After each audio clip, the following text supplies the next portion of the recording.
These are the remainders of my ewes to lamb. And the one that just passed me may not actually be in lamb. We've got rubber lips over there, Dot. We've got number 81. She was actually out of a hogget. I just don't like the look of that sheep. 103, she's a lovely little sheep. She's docked because she was at the neighbours. And then these two old culls. Long story behind them, but they are in lamb. And we're going to talk about this stuff. We've got the Drysdales. We've got the Mega Start, ewe and lamb. And we've got the... oh, wait a minute, it's over here. So I did start this video the other day, and I got out 3 tubs of this product. And I put them here all together. And I had them with 12 ewes at that stage. Pretty sure there were 12. I even went through and put the prices. $73 for the Drysdales. The Mega Start ewe and lamb. Oh yeah, I've put it underneath.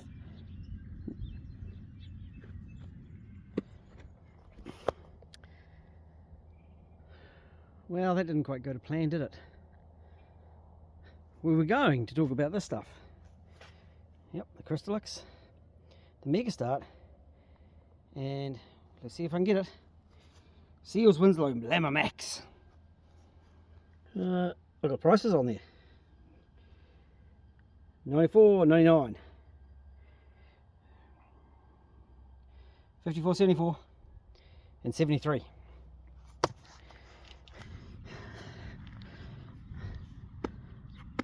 This one is the cheapest and is going to be back in stock in New Zealand. Now, one of the claims on this stuff is 30% better lamb growth. And then this one, Lamma Max. And as you can see, we have a clear favourite because that one's already gone. I think at that point when I started the video, I may have had some ewes and lambs in here, the twin ewes and lambs that weren't growing quite as fast, and the ewes needed a bit of a help. But it's about these 3 products. 1, 2, 3. And now they are a high energy product, high starch, lots of sugars, and that helps get the papillae in the rumen functioning correctly, or better.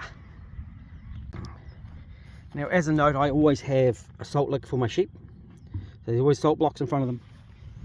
And we're not talking about this product here.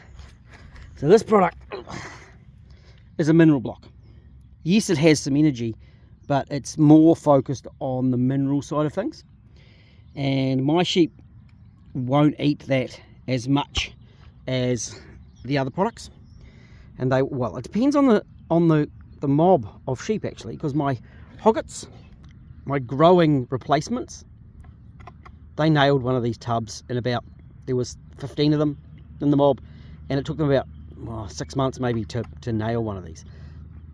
Whereas the main ewe mob, 30 odd ewes and lambs, they don't eat this stuff or consume this stuff at the same rate.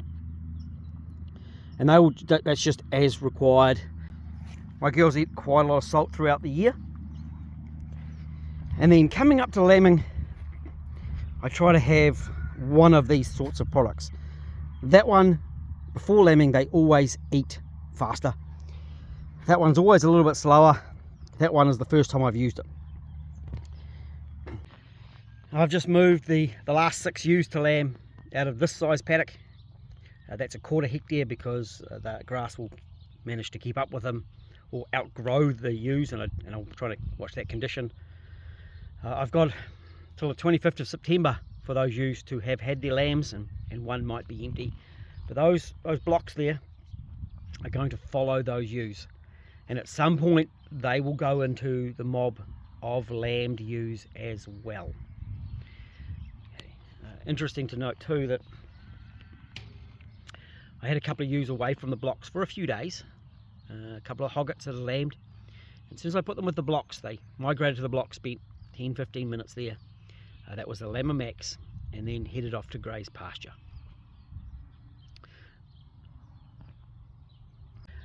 I've been shedding off my ewes and lambs, and these are the hoggets and the ewes that are a bit lagging behind, and the late lambs, of course, because we're still lambing. So what I find with these products is that if my ewes have got enough grass, they hardly touch it. So the best thing I can do is grow grass, because it's the cheapest product I can grow and the cheapest product I can feed to my sheep. However, there's the mineral blocks and the salt lick. I always like to keep that there for them. But the high energy, of course, if they're getting enough energy from the grass, they don't need additional energy. Or their consumption is going to drop right down if their stomachs are functioning correctly, if the pasture quality is good. So one of the big advantages of these sorts of products is the development of the rumen. And if that rumen is functioning well, there will be more nutrients derived from the pasture that they're eating. Or if the pasture quality is poor, you may end up getting a better result in growth and ewe condition by using them.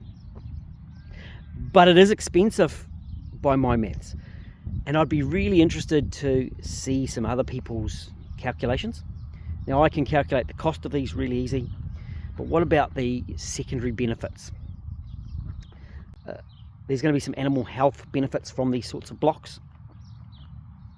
There's going to be some better pasture utilisation. There's Megastart claim 30% better lamb growth, and that's of course compared to not having that product, not compared to these other products. I'm allowed to talk about these. I can be as biased or unbiased as I like, because there's not one of the reps or one of the sales companies' salespeople next to me in this video.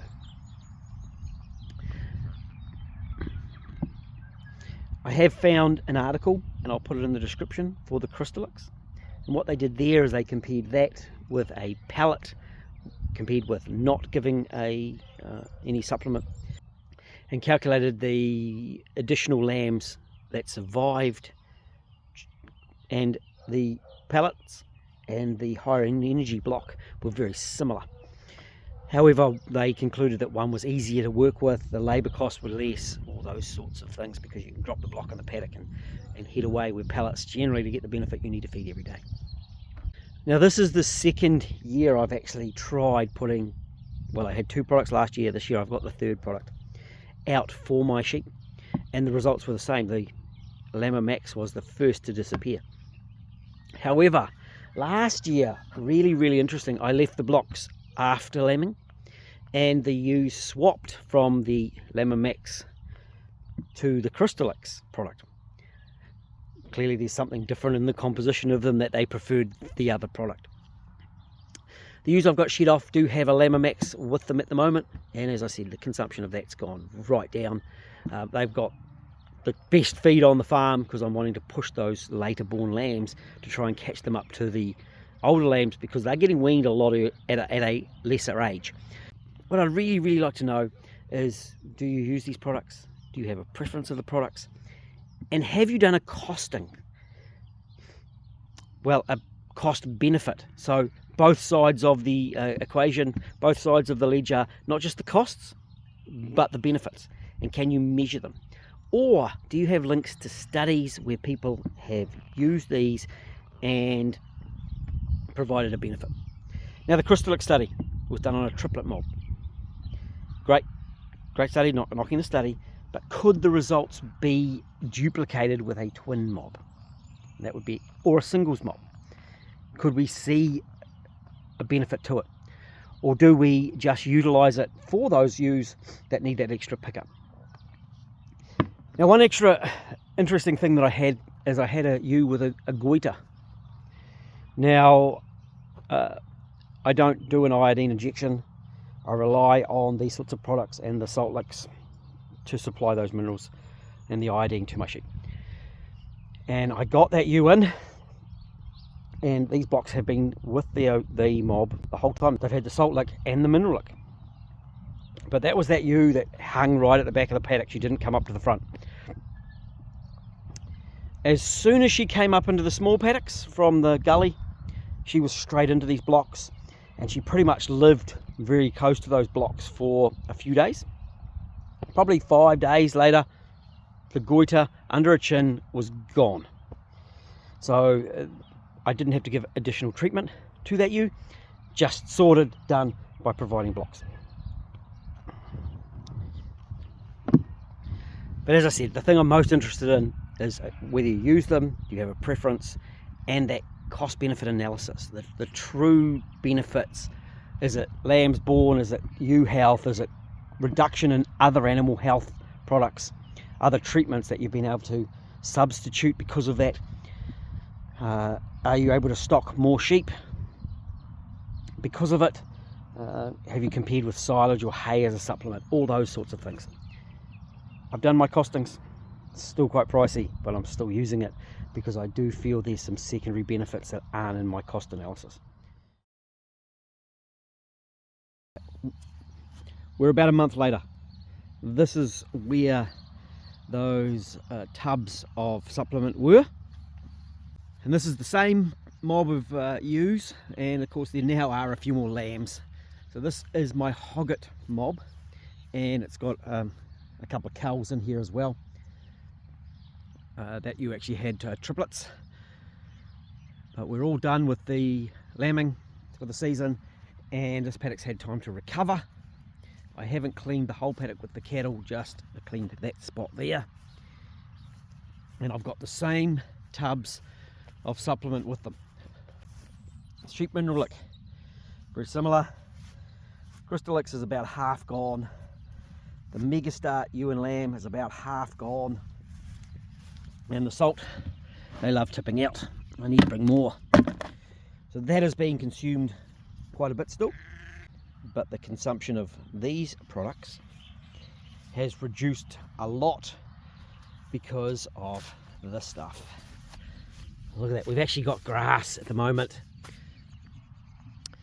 And as I said earlier, the cheapest product I can feed is grass, and it reduces the consumption of those other additional products. Now, just another note on this little property, even though it looks nice and green and lovely, I did a soil test when I first came here, and my soil health was terrible. There are massive imbalances in the elements in this on this property. And upon talking with a couple of vets since the last time I was filming, and actually a crop specialist, they all agree that I can actually compensate a little bit for really poor soil health and pasture health, and kind of make up for that stuff up by giving additional products, by using those supplements. And as a short-term solution, as I get on top of the health of the soil on this property, it solves some animal health problems which have reduced in the 2 years that I've been using those products.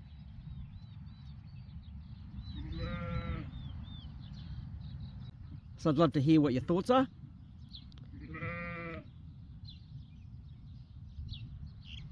We'll talk to you soon. Catch you later.